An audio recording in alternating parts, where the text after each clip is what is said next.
लोकसभा चुनाव को लेकर बिहार की राजनीतिक सरगर्मी अब लगातार तेज होती नजर आ रही है और इस बीच राष्ट्रीय लोक जनशक्ति पार्टी के द्वारा राष्ट्रीय कार्य समिति और राष्ट्रीय परिषद की एक अहम बैठक बुलाई जाती है। इस बैठक में राष्ट्रीय अध्यक्ष के नाम पर मुहर लगती है। केंद्रीय मंत्री पशुपति कुमार पारस को एक बार फिर से राष्ट्रीय अध्यक्ष चुना जाता है। उनके नाम का प्रस्ताव पार्टी के संसदीय बोर्ड के राष्ट्रीय अध्यक्ष सूरजभान सिंह के द्वारा लाया जाता है।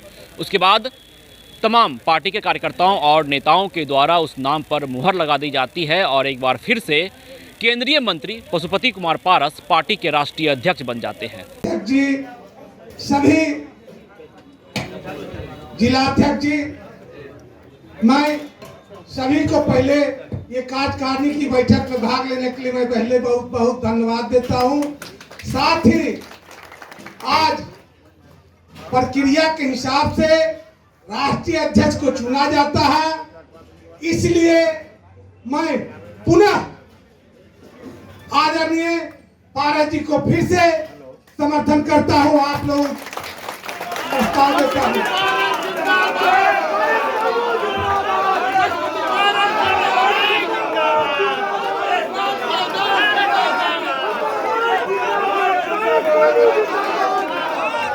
पशुपति पारस जिंदाबाद, पशुपति पारस जिंदाबाद, राष्ट्रीय अध्यक्ष जिंदाबाद, पशुपति पारस जिंदाबाद, राष्ट्रीय अध्यक्ष पशुपति पारस जिंदाबाद,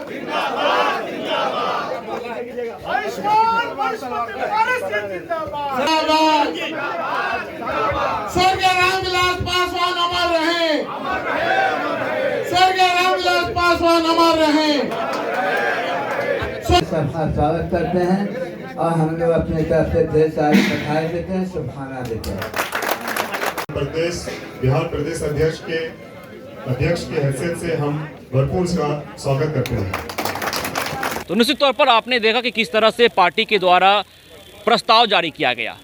पशुपति कुमार पारस का नाम आगे किया गया सूरजभान सिंह के द्वारा, जो पार्टी के राष्ट्रीय अध्यक्ष हैं संसदीय बोर्ड समिति के, और उसके बाद तमाम कार्यकर्ताओं तमाम नेताओं के द्वारा उस नाम पर मुहर लगा दी जाती है।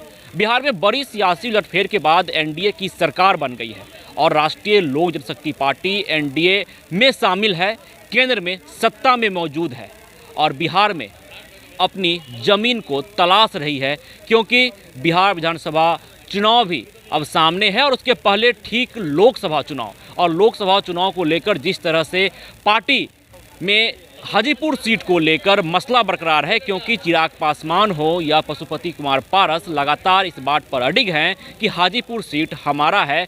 तो अब इस मसले पर भी बातचीत होगी और देखना दिलचस्प रहता है कि हाजीपुर सीट किसके पाले में जाता है, क्योंकि पशुपति कुमार पारस लगातार यह बात कहते हुए नजर आते हैं कि हम सच्चे उत्तराधिकारी हैं रामविलास पासवान के और हाजीपुर सीट हमारा है। और इस बीच पार्टी के द्वारा उन्हें एक बार फिर से जब राष्ट्रीय अध्यक्ष चुना जाता है तो काफ़ी अहम हो जाता है यह फैसला लेना, और इस फैसले की घड़ी में यह देखना कि आखिर हाजीपुर का सीट किसके पाले में जाता है, क्योंकि पार्टी के कार्यकर्ता और पार्टी के नेताओं की यह इच्छा है, यह मांग है कि हाजीपुर सीट पशुपति कुमार पारस के पाले में रहे।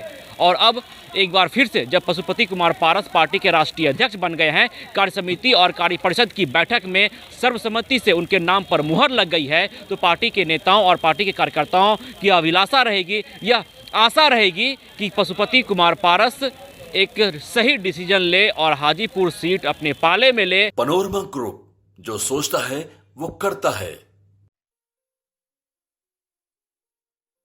ये लो, मुंह मीठा करो। आज मैंने अपना जॉब छोड़ दिया, अब हम पूर्णिया वापस जाएंगे।